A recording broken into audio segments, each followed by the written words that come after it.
마태복음 27장.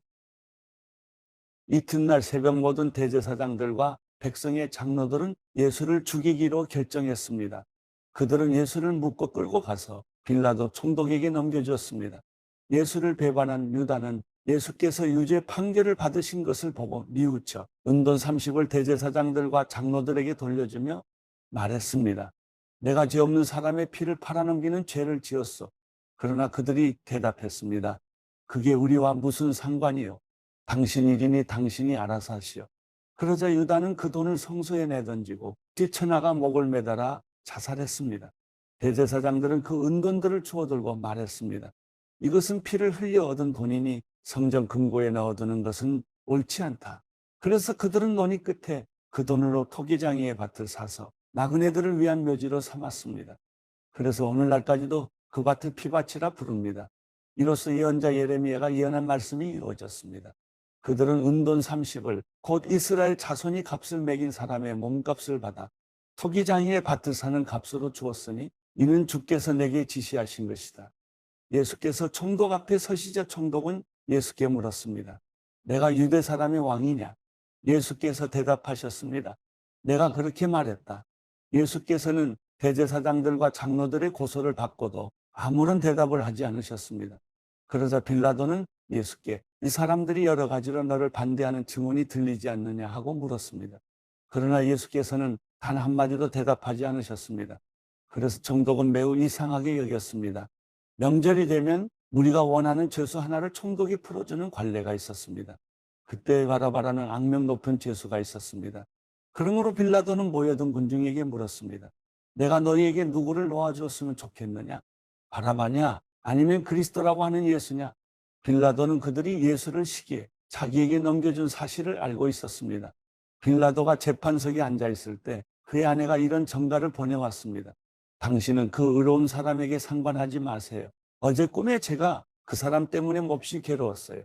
그러나 대제사장들과 장로들은 무리를 선동해 바라바는 풀어주고 예수는 죽이라고 요구하게 했습니다. 총독이 그들에게 말했습니다. 두 사람 가운데 누구를 놓아주기 바라느냐? 무리들은 바라바라고 대답했습니다. 그러면 그리스도라는 예수는 내가 어떻게 하면 좋겠느냐 하고 빌라도가 물었습니다. 그러자 그들이 모두 대답했습니다. 십자가에 못 박으시오. 빌라도가 물었습니다. 도대체 그가 무슨 악한 일을 했다고 그러느냐? 그러나 그들은 더 큰 소리로 십자가에 못 박으시오 하고 외쳤습니다.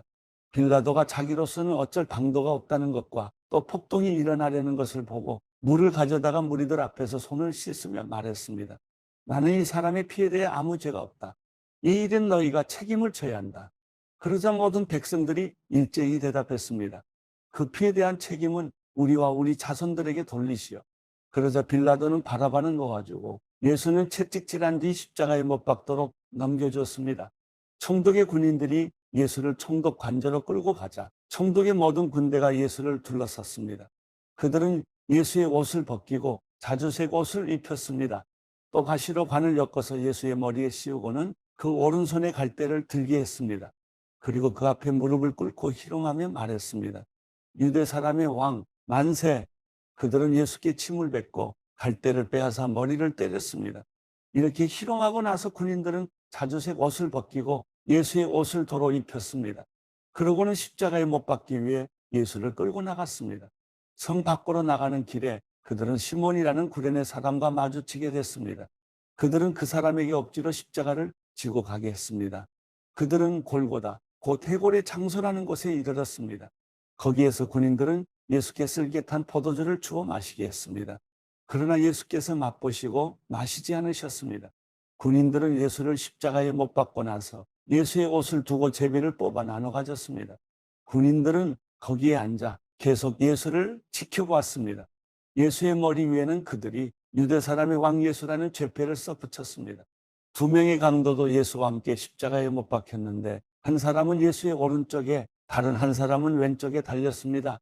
지나가던 사람들이 고개를 흔들고 예수께 욕설을 퍼부으며 말했습니다. 성전을 헐고 3일 만에 짓겠다던 사람아, 내 자신이나 구원해봐라. 어디 내가 하나님의 아들이라면 십자가에서 한번 내려와 봐라. 대제사장들과 율법학자들과 장로들도 마찬가지로 예수를 조롱하며 말했습니다. 남을 구원한다더니 정작 자기 자신을 구원하지 못하는군. 그가 이스라엘의 왕이니 어디 한번 십자가에서 내려와 보라지. 그러면 우리가 그를 믿어주겠다. 그가 하나님을 믿는다고 하니 하나님께서 정말 원하신다면 지금이라도 그를 당장 구원하시겠지. 자기 스스로 나는 하나님의 아들이다라고 말했었다. 예수와 함께 십자가에 못 박힌 강도들도 마찬가지로 예수를 모욕했습니다. 정오부터 오후 3시까지 온 땅이 어둠으로 뒤덮였습니다. 오후 3시쯤 돼 예수께서 큰 소리로 엘리 엘리 라마 사박단이라고 부르짖으셨습니다. 이것은 내 하나님, 내 하나님, 어째서 나를 버리셨습니까? 라는 뜻입니다. 거기 서 있던 몇 사람들이 이 소리를 듣고 말했습니다. 이 사람이 엘리야를 부르나 보다. 그들 가운데 한 사람이 달려가 해면을 가져다가 신 포도주를 듬뿍 적셔와서는 막대기에 매달아 예수께 마시게 했습니다. 그러나 다른 사람들은 가만두어라. 어디에 엘리야가 와서 그를 구해주나 보자라고 말했습니다. 예수께서 다시 크게 외치신 후 숨을 거두셨습니다. 바로 그때 성전시장이 위에서 아래까지 두 쪽으로 찢어졌습니다. 땅이 흔들리며 바위가 갈라졌습니다. 무덤들이 열렸고 잠자던 많은 성도들의 몸이 살아났습니다. 그들은 예수께서 부활하신 후에 무덤에서 나와 거룩한 성에 들어가 많은 사람들에게 나타났습니다. 백부장과 그와 함께 예수를 지키고 있던 사람들은 이 지진과 그 모든 사건을 보고 몹시 두려워하며 외쳤습니다. 이분은 참으로 하나님의 아들이셨다. 거기에는 갈릴리에서부터 예수를 섬기면서 따라온 많은 여자들이 멀찍이 서서 지켜보고 있었습니다. 그들 가운데는 막달라 마리아와 야고보와 요셉의 어머니 마리아와 세베대의 아들들의 어머니도 있었습니다. 날이 저물자 아리마대 사람 요셉이라는 한 부자가 왔습니다. 그 사람도 예수의 제자였습니다. 요셉이 빌라도에게 가서 예수의 시신을 달라고 청하자 빌라도는 내주라고 명령했습니다. 요셉은 시신을 가져다가 모시천으로 쌌습니다. 그리고 바위를 뚫어서 만들어둔 자기의 새무덤에 예수의 시신을 모신 다음 큰 돌을 굴려 묻은 입구를 막고 그곳을 떠났습니다. 막달라 마리아와 또 다른 마리아가 그 무덤 맞은편에 앉아 있었습니다. 이튿날 곧 예비일 다음 날이 되자 대제사장들과 바리새파 사람들이 빌라도에게 가서 말했습니다. 총독 각하, 저 거짓말쟁이가 살아있을 때 내가 3일 만에 다시 살아날 것이다 라고 말한 것이 기억납니다. 그러니 3일째 되는 날까지는 무덤을 단단히 지키라고 명령해 주십시오. 그러지 않으면 그의 제자들이 와서 시체를 훔쳐놓고는 백성들에게 그가 죽은 사람 가운데서 살아났다라고 말할지도 모릅니다. 그러면 이번에 마지막 속임수는 처음 것보다 더 나쁜 결과를 가져올 것입니다. 빌라도는 경비병들을 데려간 무덤을 지키게 하라. 너희가 할 수 있는 한 단단히 무덤을 지키라 하고 말했습니다. 그리고 그들은 가서 돌을 봉인하고 경비병들을 세워 무덤을 단단히 지키게 했습니다. 마태복음 28장. 안식일 다음 날 바로 그 주의 첫날 동틀 무렵에 막달라 마리아와 다른 마리아가 무덤을 보러 갔습니다. 그런데 갑자기 큰 지진이 일어나더니 주의 천사가 하늘에서 내려와 돌을 굴려내고 그 돌 위에 앉았습니다. 그 천사의 모습은 번개와 같았고 옷은 눈처럼 휘었습니다. 경비병들은 그 천사를 보고 두려워 떨면서 마치 죽은 사람들처럼 됐습니다. 그 천사가 여자들에게 말했습니다. 두려워하지 말라. 너희가 십자가에 못 박히신 예수를 찾고 있는 것을 안다. 예수께서는 여기 계시지 않고 말씀하신 대로 살아나셨다. 여기 와서 예수께서 누워 계셨던 자리를 보라. 그리고 빨리 가서 그분의 제자들에게 예수께서 죽은 사람 가운데서 살아나셨고 너희보다 먼저 갈릴리로 가시니 그곳에서 너희가 예수를 보게 될 것이다 라고 말하라. 자, 이것이 내가 너희에게 전하는 말이다. 그러자 여인들은 서둘러 무덤을 떠났습니다. 그들은 두려우면서도 한편으로는 기쁨에 가득 차 제자들에게 알리려고 뛰어갔습니다. 그때 갑자기 예수께서 여인들에게 나타나 말씀하셨습니다. 평안하냐?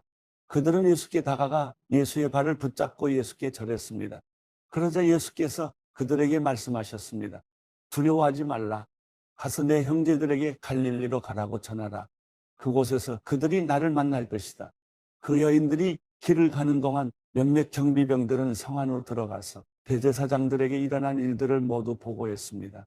그러자 대제사장들은 장로들과 만나 계략을 꾸미고는 군인들에게 많은 돈을 쥐어주며 말했습니다. 예수의 제자들이 밤중에 와서 우리가 잠든 사이에 시체를 훔쳐갔다라고 말하라. 만약 이 소문이 총독의 귀에 들어가더라도 우리가 잘 말해서 너희에게 문제가 없도록 해주겠다. 그러자 군인들은 돈을 받고 시키는 대로 했습니다. 그래서 이 말이 오늘날까지도 유대 사람들 사이에 널리 퍼지게 된 것입니다. 11 제자들이 갈릴리로 가서 예수께서 일러주신 산에 이르렀습니다. 그리고 그들은 예수를 뵙고 경배드렸습니다.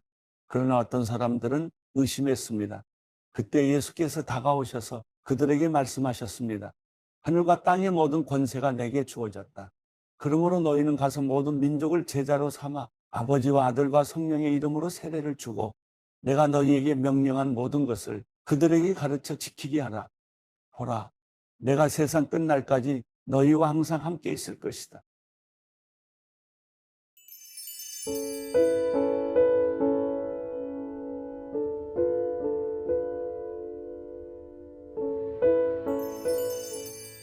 시편 127편. 여호와께서 집을 짓지 않으시면 건축자들은 헛수고하는 것이다. 여호와께서 성을 지키지 않으시면 파수꾼이 지키고 서 있는 것도 헛일이다. 너희가 일찍 일어나는 것도 늦게까지 자지 않으며 고생해서 얻은 것을 먹는 것도 헛되다. 여호와께서는 사랑하시는 사람들에게 잠을 주시기 때문이다.